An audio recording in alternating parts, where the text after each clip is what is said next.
Nonprofit organizations are an integral part of our society as a large percentage of them serve to meet vital needs in communities.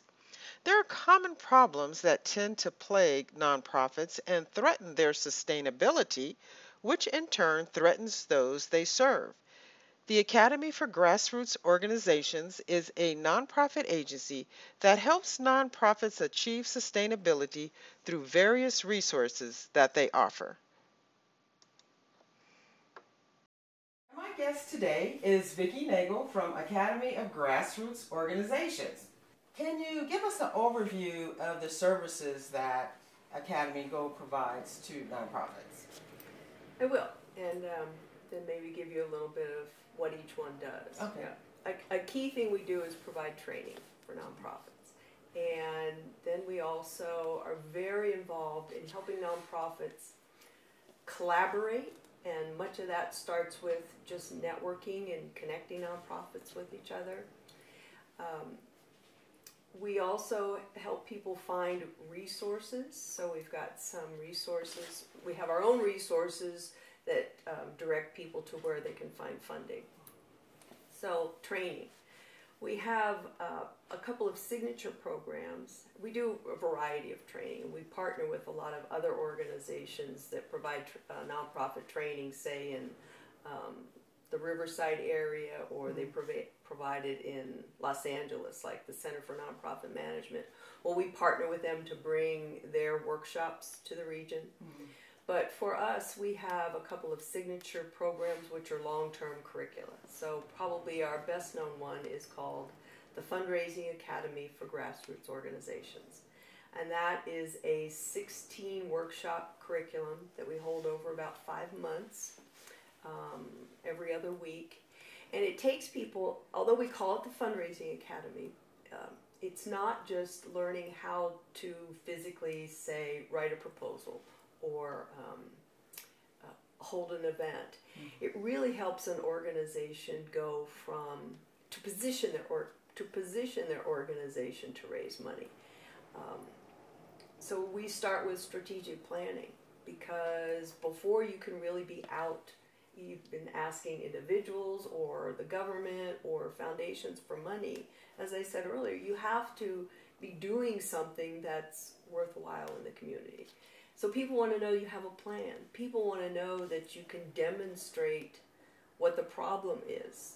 People want to know, do you really know what is needed in your community?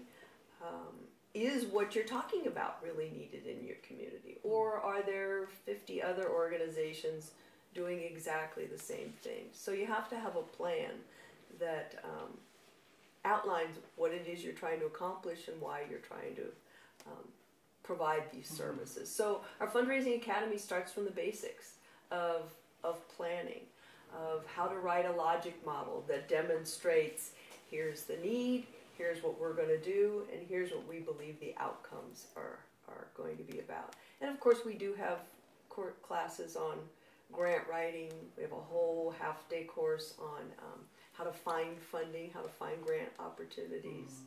And we culminate the course at the very last workshop is we bring in various funders, some of the bigger funders that fund in our region, to talk directly back to the class and tell them, this is what we're looking for when you come to us. So that's our signature program. We also do have some grant writing courses. So anywhere from, we have a 1-day course all the way up to a 6-day course. So depending on where people are in their grant writing abilities or capabilities. One of my favorites is we have a 1-day course on grant writing prep. because people think that it's just a matter of, well, you're going to teach me how to write. You're going to teach me the right things to say.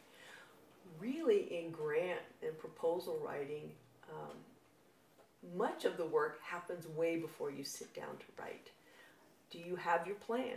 Do you have all of the pieces? Do you have all the documentation that you're going to need?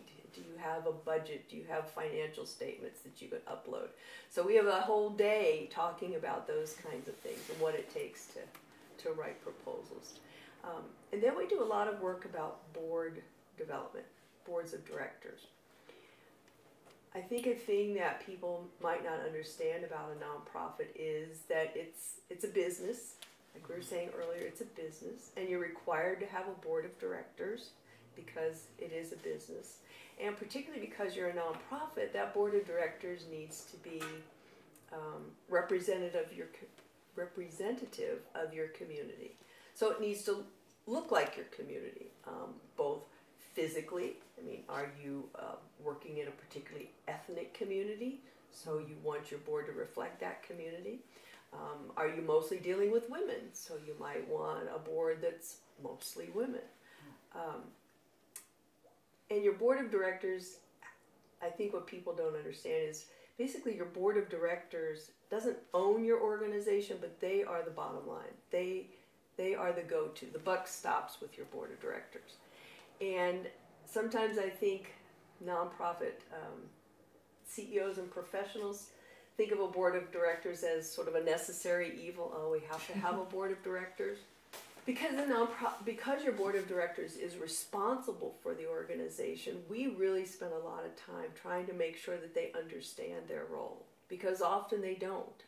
And of course, when they don't understand their role, too often they'll get into things that they shouldn't be involved in. So if you have nonprofit staff, your CEO or your executive director, whatever you call that person, is responsible to run the day-to-day operation. They're the person that's responsible to manage your organization. But your board of directors is where the buck stops. And they need to understand the really pretty heavy responsibility of that job. If your organization was ever sued, that's who they're going to come back to. If your organization is doing something that you might potentially lose your nonprofit status, that's who's responsible for making sure that those things happen. Your board of directors is responsible for the finances, which I think sometimes we all know that. We know that a board of directors has a fiduciary responsibility, and we think fiduciary means they're responsible for the money. But fiduciary actually means, the definition is, that it's a person that holds something in trust for another person. So the board of directors is not only holding the money in trust, making sure that that's well cared for, they also are holding the mission in trust. They're making sure that your organization is doing what it says it's set out to do. So we have training for boards of directors. We have training that we will provide actually at a nonprofit site for a particular board. We do general training so that people that work in nonprofits can come and learn, oh, what should our board be doing? And we're just starting a new program where we're actually going to work with companies. And for companies that are looking to seat some of their maybe up-and-coming professionals on nonprofit boards, we're going to work with those companies to train those people so that they know, okay, I want to get involved in a nonprofit, but what is my role and what should I be looking for in the nonprofits that I want to go work with? So because boards of directors are so important, so foundational, so integral to a nonprofit and its working, that's why we focus on them. And making sure, as I said, that boards and staff understand what their unique and very specific role is. We're going to take a break, and we'll be right back and find out a little bit more about how Academy for Grassroots Organizations has impacted their community and how they help nonprofits to compete better for funding and also basically run a better organization. Okay, so we drowned the fire, Yep. stirred it, drowned it again, and now just feel if it's cold. Yeah. Cool.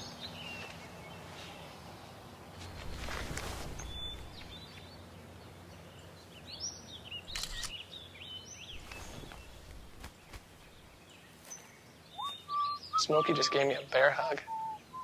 I know. I already posted it.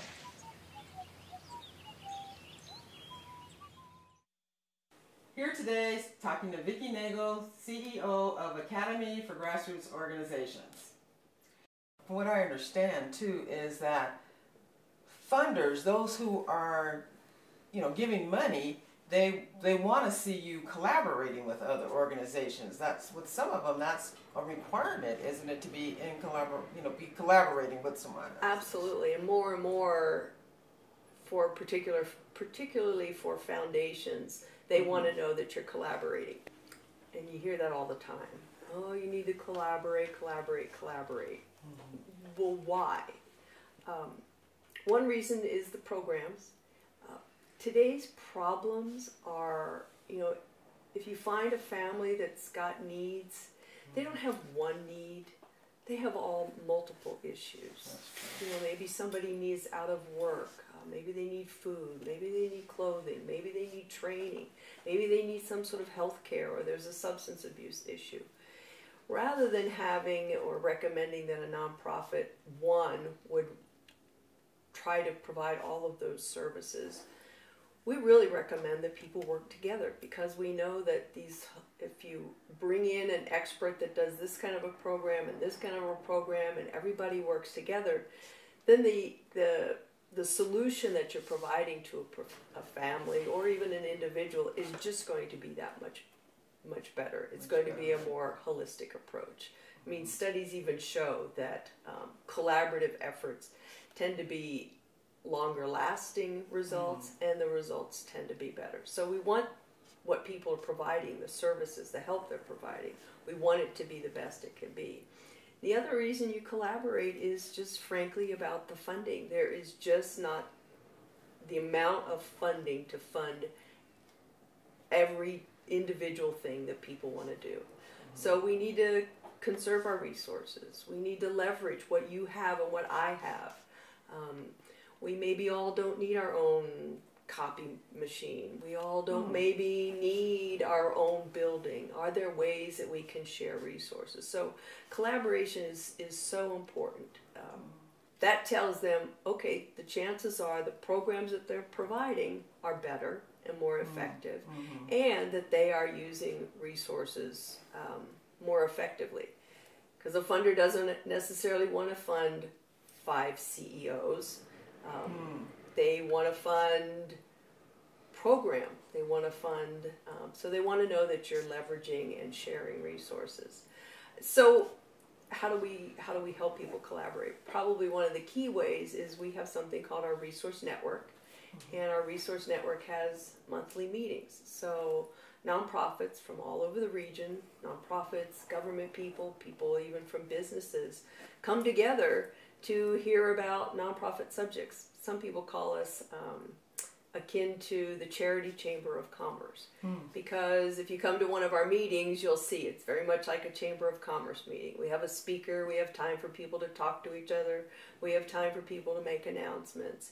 And the reason is, well, not just because we think it's nice to meet people, is we want people to be able to connect with each other.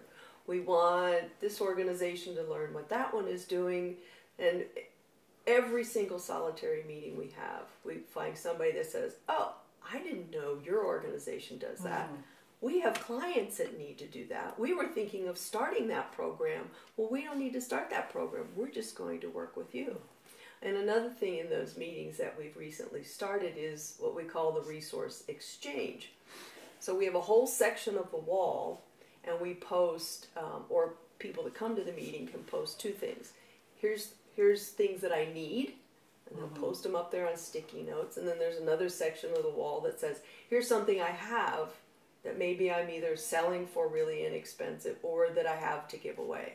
Again, is an opportunity for people to share resources and to not just have to duplicate what somebody else is already doing. So those are our key programs, as I said, our training and the different kinds of training. Oh, I didn't mention, we also have resources to help people find, particularly grant funding from foundations. And we have a relationship with an organization called the Foundation Center, which is located in New York. But they, in my mind, are really the go-to national organization that keeps information, and really current information, about all the foundations that are funding in the United States, what they fund, where they fund, what they don't fund. I think their records are more than 110 different foundations that they have information about, and it's current information. So we have what they call 2 of their collections. We house one in the high desert area, and we have one that's housed in Rancho Cucamonga. And this is where people can go and do research. They actually have publications you can sit and look through to research, but we also have an online grant program. Individuals can get a subscription to that program, but I think it's something like $180 a month, but we offer it free. Unfortunately, you have to come to our site and use those computers, but it's free. It's open 5 days a week. Anybody can come in. We do provide training on how to use it, but you can come in and do the research, the training. You can come in and do the research on your own. And what's great about the online program is you can put in the program, here's what we're trying to accomplish. Say we have services for the homeless, and we're in this region, and we particularly work with seniors. And this program then will give you a list of the different kinds of funders that will fund what you do. So training, collaboration building, resources. We also do a lot of work of trying to connect people with funders. So really, before we started the organization about 13, 14 years ago, a lot of funders didn't even really know where San Bernardino or the Inland Empire was, which is sort of remarkable. But we started bringing funders to the region to come to these network meetings, to come to the trainings, and talk about the funding that they have, to meet people that are doing the kinds of things that they want to fund. So that's another key area of our program. Wow. So actually, you're providing where people can actually meet the people that are behind the funding then. And it helps so much, because it can be kind of scary in the beginning, the whole idea of finding funding and writing to some foundation in far off land, and you think, where does my application go? Who's reading it? What happens when they read it? And the people that work in the foundations are just people. We like to say all fundraising is about relationships. Whether it's I'm asking you for a donation personally, or whether I'm sending a proposal off to a big foundation, there's still a person there that's going to read that. So it really does make a big difference, both to the nonprofits and to the funders when they can connect, because the funders want to know what's going on in a region. They want to get a feel for what's happening and who really needs the money. A lot of funders are looking for a community to tell them what your needs are. So yeah, we do a lot of that connecting.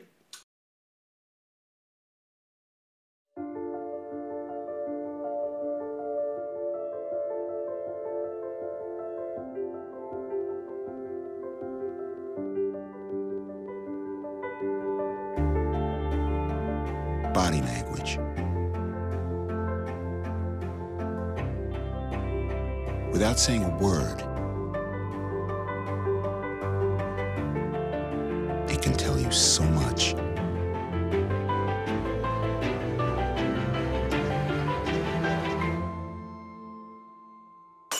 Like someone is having a stroke. Know the sudden signs. Learn fast. F, face drooping. A, arm weakness. S, speech difficulty.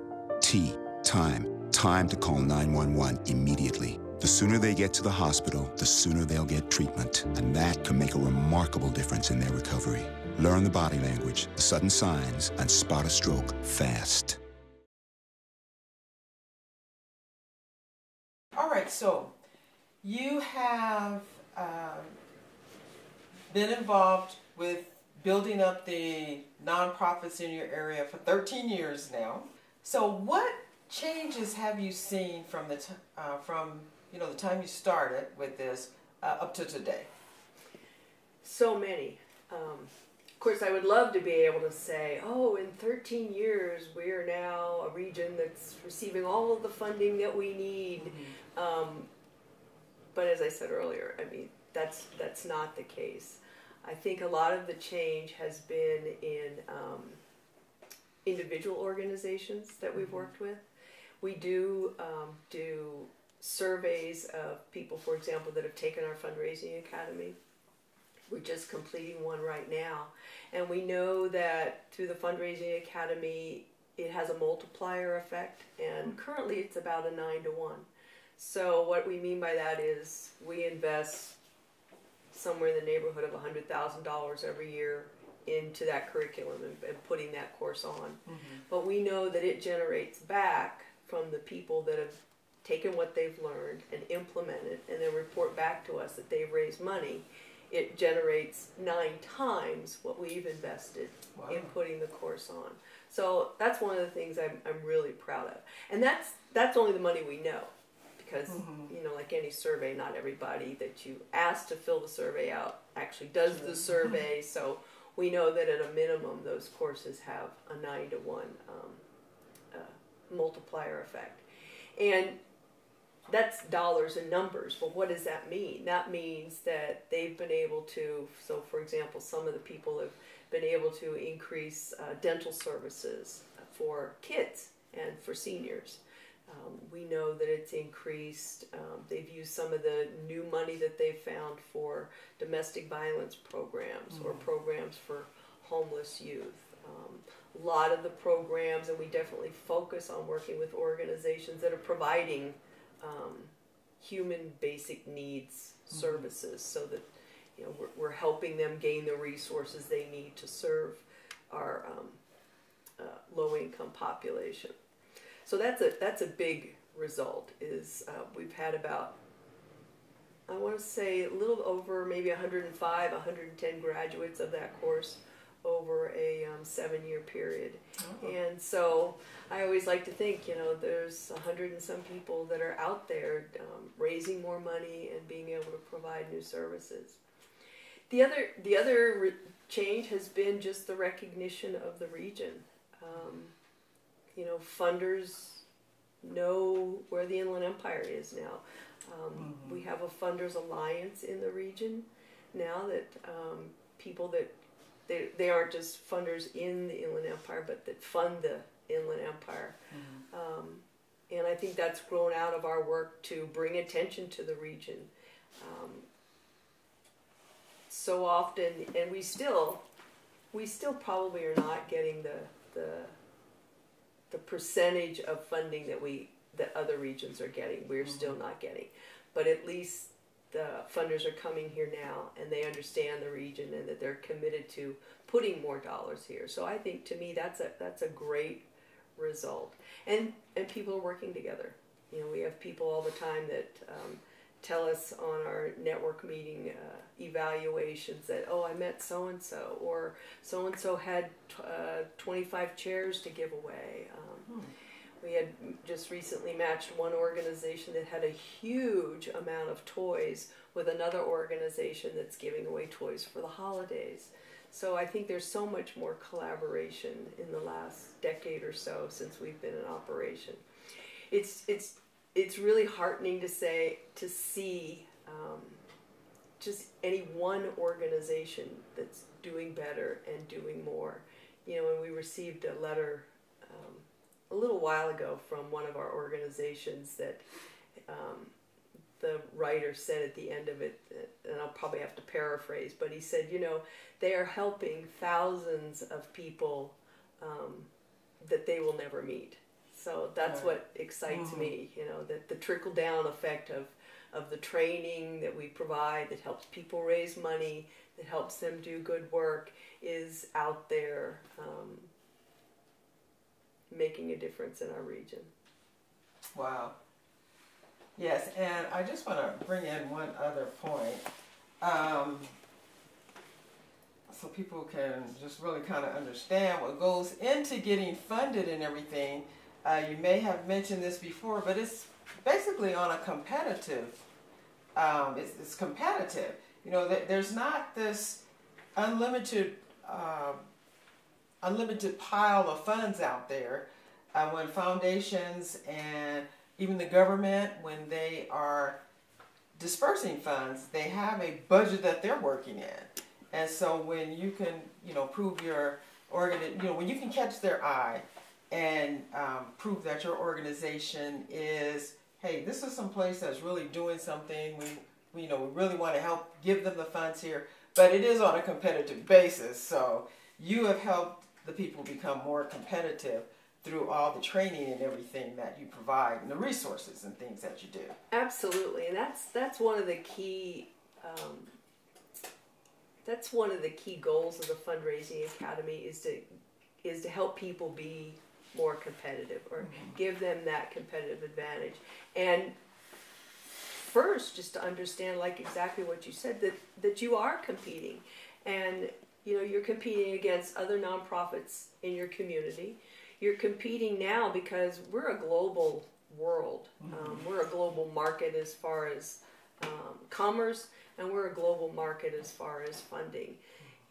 Because of the internet and media nowadays, you turn on your television and you see what's happening in some other country. You see the horrendous pain of a community that's suffered through a tsunami or a terrible earthquake or some terrorist situation. And it touches us because we see the human need and we want to give to that. Well, our nonprofit right here in this community is competing for those same dollars, for those same heartstrings, for the same government money, for the foundation money. So as I said, the things that we talked about earlier, making sure that people understand that you are competing and you have to be really good at what you're doing. The money, just because you have a good idea nowadays, doesn't mean that the money is just going to flow. So again, I like to say fundraising is not rocket science, but it's a whole lot of work. A whole lot of work, yes. We can definitely see that. Well, this information that you've given in this short little time we have has been very helpful in understanding how the nonprofit sector works. And I've learned some things. I'm sure there's someone out there who learned some things, and you better understand some things about getting into a nonprofit, or even when you're helping a nonprofit organization. I want to thank you very much for coming on the show today and explaining what your organization does and just giving us all a little bit more information on how the nonprofit sector works.